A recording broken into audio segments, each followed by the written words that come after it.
Bonjour et bienvenue. Aujourd'hui, on plonge dans un document qui a l'air assez simple à première vue. C'est le guide sur les permis de conduire et l'immatriculation des véhicules de l'Alberta. Mais en le lisant, on se rend compte que c'est pas juste un manuel de règles, là. C'est vraiment une philosophie complète sur comment former un conducteur. Fait que notre mission, c'est de décortiquer ce système étape par étape pour voir la logique derrière tout ça. Exactement.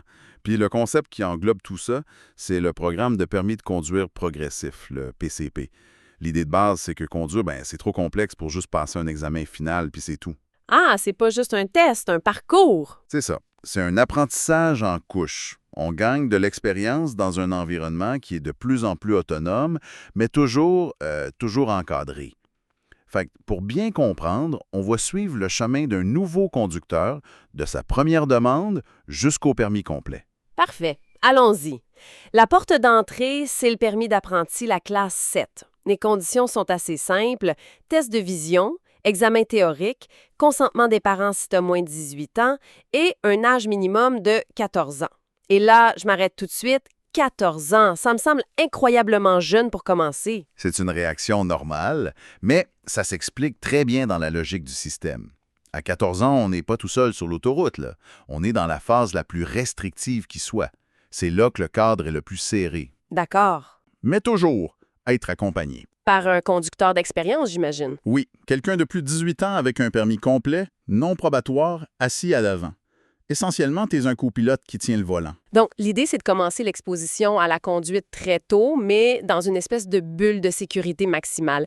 Il y a d'autres contraintes aussi, comme l'interdiction de conduire la nuit, je pense. Absolument. Entre minuit et 5 heures du matin, c'est non. C'est une période qui est statistiquement plus à risque, surtout pour les conducteurs qui manquent d'expérience. Puis on ajoute à ça deux autres gros piliers. Mhm. Premièrement, tolérance zéro pour l'alcool et les drogues. Pas de calcul, pas de marge. C'est zéro. Deuxièmement, la limite de points d'inaptitude est plus basse. 8 points et ton permis est suspendu. Le message est pas mal clair. Très clair. À ce stade-là, la moindre prise de risque est sanctionnée beaucoup plus sévèrement. Ce que je trouve brillant dans cette approche d'un an minimum, c'est que ça force l'apprenti à vivre toutes les saisons de l'Alberta. Tu peux pas juste passer ton test en plein été sur une route sèche. Exact. C'est une excellente façon de le voir. Le système te garantit que tu vas devoir affronter une tempête de neige en février, la glace en janvier, puis les chantiers de construction partout en juillet. Et tout ça avec un guide à tes côtés. C'est ça. L'expérience se mesure pas juste en heures, mais aussi en diversité de conditions. Parlons de l'examen théorique pour avoir cette classe 7. C'est un choix multiple, 25 bonnes réponses sur 30, mais il y a un détail dans le guide qui m'a vraiment fait sursauter. L'examen est disponible en 25 langues. Ah oui! Je m'attendais au français, à l'anglais, peut-être le mandarin, le punjabi, mais là, la liste inclut l'amharique, le somali, le cri, le tagalan. C'est plus qu'un détail, ça. C'est comme une carte de visite démographique de la province. C'est un point fondamental. Ça montre une approche très pragmatique. La sécurité routière, ça commence par une compréhension parfaite des règles. En offrant l'examen dans la langue maternelle de la personne, on élimine la barrière de langue comme cause d'échec ou d'incompréhension. On s'assure que tout le monde part sur la même base. C'est exactement ça. C'est une mesure d'inclusion qui sert directement l'objectif de sécurité. D'accord. Alors, après au moins un an de conduite supervisée, on peut vouloir plus d'autonomie. C'est là qu'on passe au permis probatoire, la classe 5, PCP. Oui, et pour y arriver, il faut avoir 16 ans et surtout réussir la première épreuve de conduite pratique, l'épreuve de base. Et là, on entre dans une deuxième phase qui dure, elle, au minimum 2 ans. C'est long, 2 ans. C'est très long. Et c'est peut-être la phase la plus cruciale du programme. Tu as le droit de conduire seul, mais tu es loin d'être un conducteur à part entière. On pourrait presque voir ça comme un jeu vidéo. La classe 7, c'est le tutoriel. Tu as un guide avec toi. Certaines zones, comme la conduite de nuit, sont bloquées. Puis ta barre de vie, les points d'inaptitude, est plus courte. C'est une excellente analogie, vraiment. La classe 5 probatoire, ce serait le premier niveau en solo, mais avec encore des garde-fous. Exactement. Et ces garde-fous sont essentiels. La tolérance zéro pour l'alcool est maintenue, la limite de 8 points aussi, mais on ajoute des règles qui renforcent la hiérarchie de l'expérience. Comme quoi, par exemple? Un conducteur probatoire ne peut pas servir d'accompagnateur pour un apprenti de classe 7. C'est logique. Tu peux pas être un menteur si tu es encore toi-même en formation avancée. C'est sûr. De la même façon, tu peux pas obtenir de permis commercial pour les camions et les autobus. Ces responsabilités-là sont réservées pour le niveau final. Cette phase de 2 ans, ça me semble quand même particulièrement long. Le but, c'est juste d'attendre que le conducteur mûrisse ou il y a autre chose? L'intention est très claire. C'est d'exposer le nouveau conducteur solo à un maximum de situations imprévues sur une longue durée. En 2 ans, statistiquement, tu es presque certain de faire face à une panne, à un accident évité de justesse, à des conditions météo extrêmes. À des conducteurs agressifs. Oui, le but, c'est de se bâtir un portfolio d'expérience et de réflexes, tout en sachant qu'on a un filet de sécurité réglementaire. On apprend à gérer le stress de la conduite en solo. Ce qui nous amène aux tests pratiques. Il y en a 2.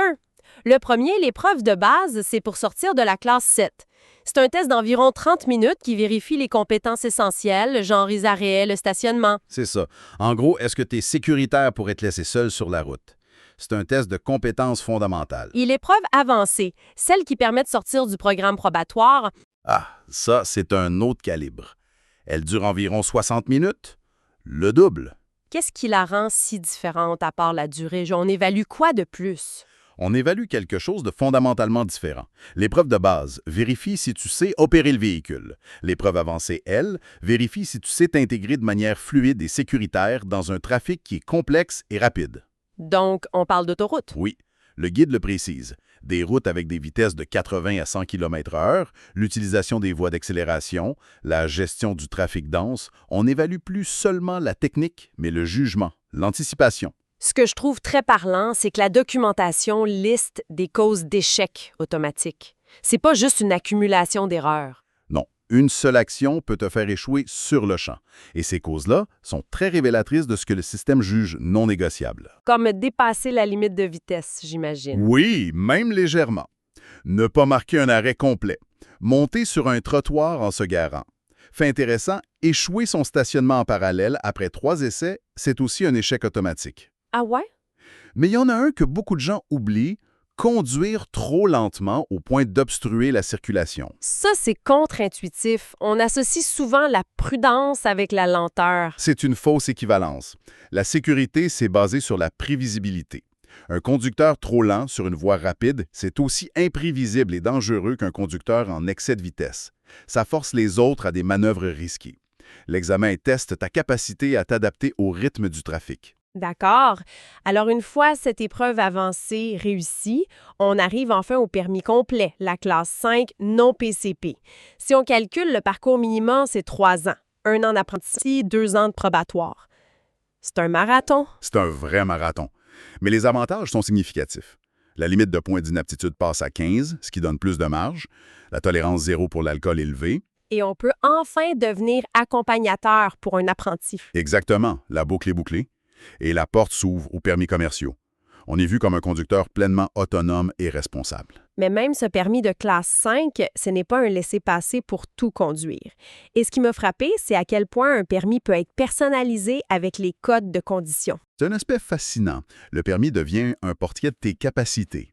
Un code de condition, c'est une restriction. Le plus commun, c'est le code A. Doit porter des lunettes ou des lentilles. C'est une obligation. Et à l'inverse, il y a des codes d'autorisation? Oui. Le code Q, par exemple, ça veut dire que tu as la formation pour conduire un véhicule avec des freins à air. Le permis, c'est donc pas un document statique. C'est un profil qui évolue. Bonne transition. Qu'est-ce qui arrive si on arrive en Alberta, mais pas comme un jeune de 14 ans? Disons avec 20 ans d'expérience de conduite à Rome ou à Tokyo. Est-ce qu'on doit refaire le marathon de 3 ans? Heureusement, non. Le système est pragmatique. Si tu viens d'une autre province canadienne, l'échange est simple et direct. Pour des gens qui arrivent de l'international, il y a 2 scénarios. Mhm. Il y a une liste de pays avec qui l'Alberta a une entente de réciprocité. La France, la Belgique, la Suisse, le Japon. Pour eux, l'échange est généralement assez simple. Et pour tous les autres pays, ceux qui n'ont pas d'entente? C'est là que le système trouve un équilibre intéressant. On ne les force pas à repartir à zéro. Ils peuvent faire reconnaître leurs années de conduite. Si c'est approuvé, ils sont exemptés du programme PCP et de ses délais. Par contre, ils doivent obligatoirement réussir les 2 examens, le théorique et le pratique avancé. Donc, le message, c'est « On respecte votre expérience, mais prouvez-nous que vous maîtrisez nos règles. » C'est exactement ça. En résumé, ce qui ressort de tout ça, c'est un système qui est délibérément long, exigeant. Ce marathon de 3 ans est là pour que l'expérience soit une obligation, pas juste une option. Les restrictions s'allègent quand les compétences sont prouvées. Tout à fait. Et les détails, comme les examens en 25 langues ou la personnalisation des permis, montrent une approche qui est à la fois très rigoureuse et étonnamment inclusive. C'est un système qui cherche à former des conducteurs, pas juste à donner des permis. C'est une machine bien pensée quand même. Et pour finir, il y a un passage dans le guide qui soulève une réflexion finale vraiment intéressante. Le document précise qu'il n'est pas obligatoire de terminer le programme PCP. Un conducteur peut choisir de rester au stade probatoire toute sa vie. Attends, voyons, on peut volontairement décider de ne jamais passer l'épreuve avancée et de garder les restrictions? Exactement. Et ça ouvre une question fascinante sur le comportement humain. Qu'est-ce qui motive un conducteur à faire ce choix? Rester volontairement avec une tolérance zéro pour l'alcool, une limite de points plus basse et l'incapacité légale de guider un jeune? C'est une bonne question. Est-ce que c'est un choix économique pour éviter les frais de l'examen? Est-ce que ça reflète un manque de confiance en sa propre capacité à gérer, des situations complexes comme les autoroutes? Ou est-ce que plus simplement c'est un choix de vie où les avantages du permis complet, comme prendre un verre de vin au resto, n'ont aucune valeur pour cette personne? Une personne qui accepte les contraintes en échange d'un cadre plus simple. C'est ça. C'est une réflexion profonde sur la relation que chaque personne a avec le privilège de conduire et le niveau de responsabilité qu'elle est prête à assumer. Le système permet donc une sorte de sortie de l'autoroute du programme lui-même. C'est une excellente pensée pour conclure. Merci beaucoup pour cet éclairage.